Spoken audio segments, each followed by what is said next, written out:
और रात्रि को वो बोहरे में अंदर गुफा में बापूजी कंबल बिछाए, आसन लगाकर दादा गुरुजी जहाँ विराजमान होते थे वहाँ बापूजी ने पूरी रात्रि ध्यान भजन किया। बापू बोले गई, बोले हाँ, तो बोले जा तेरी कैंसर भी गई। और सत्संग करने के बाद बापूजी ने ड्राइवर को कहा कि वल्लभ ग्राम कुटिया गाड़ी ले लो।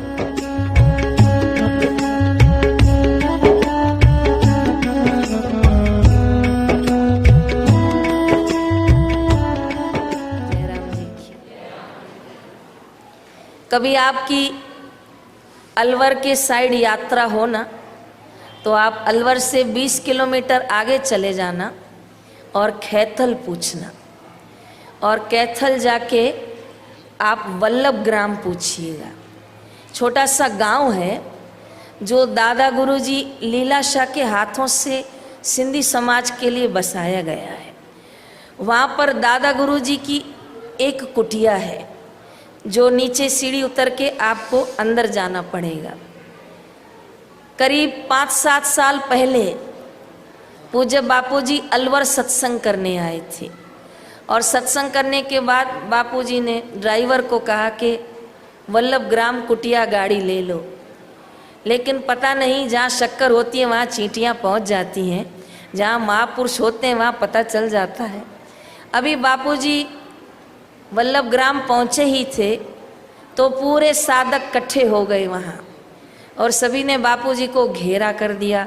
बापू सबको प्रसाद दिए। ऐसे करते करते बापूजी ने देखा कि मैं आया था वो काम तो हुआ नहीं। जयराम जी की देखो, संत भी कई बार युक्ति अपनाते हैं। बापूजी पुनः सबको प्रसाद देकर गाड़ी में बैठ गए और सबको कहा मैं जा रहा हूँ, और एक साधक को वहीं छोड़ के गए थे। सबको लगा बापूजी चले गए। आधे घंटे बाद साधक को बापूजी ने पूछा सब गए?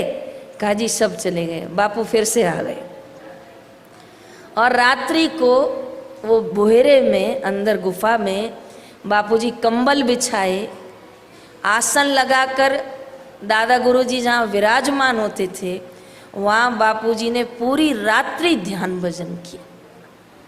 और सुबह 5:30 बजे जब बाहर निकले तो फिर से साधक खड़े हो गए। बापूजी ने कहा अरे तुमको किसने बताया मैं वापस आ गया? तो सब लोग बोले बापूजी हमको सपना आ गया था। अरे चलो उल्लू बनाते हो, सब आ जाओ अंदर। फिर बापूजी ने गेट खोला और सबको अंदर बुलाया। बापूजी पहाड़ी पर चढ़ लिए, सब लोग बापू के पीछे पीछे पहाड़ी पर गए। फिर बापूजी नीचे आए तो सिंधी समाज के लोग हैं, उनको लगा हम बापूजी को कुछ तो खिलाएं, तो अलग अलग नयूं नयूं शयूं कुछ कुछ ठाहे, मथा तुलसी जो पत्तो रखी, गांइ जे घीअ में हलवो पकवान, केर कुछ खणी आओ, केर कुछ खणी आओ, केर कुछ खणी आओ। कोई कुछ ले आया, कोई कुछ ले आया, और बापूजी को प्रार्थना की कि हमारे कुछ नहीं तो कम से कम हमारा भोजन तो स्वीकार कीजिए। फिर बापूजी ने वहाँ अल्पाहार पाया है।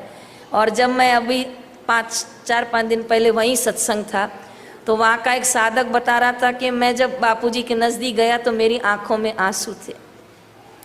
तो बापूजी मुझे पूछे किसका बेटा है, तो उसने अपने पिताजी का नाम लिया। तो बापूजी उसके पिताजी को जानते थे। बापू ने उनके पिताजी का नाम लिया और बोला कि उसका बेटा हो के रोता है, मेरा शिष्य हो के रोता है, क्यों रो रहा है? तो उसने बोला कि साईं मुझे कैंसर थी वही है, मुझे कैंसर हो गया है। तो बापूजी के हाथ में एक तुलसी की टॉफ़ी थी।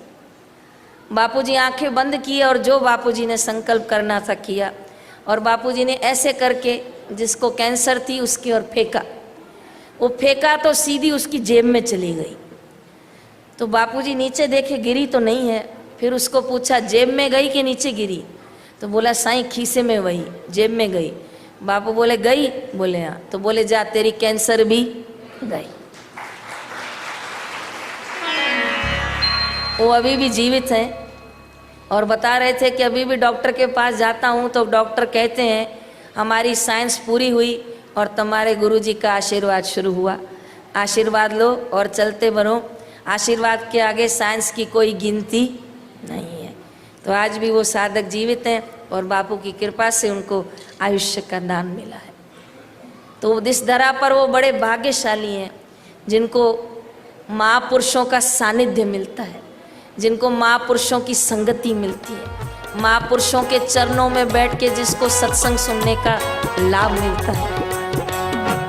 तेरी महिमा का गुरुवर नहीं कोई पार है, तेरी महिमा का गुरुवर नहीं कोई पार है।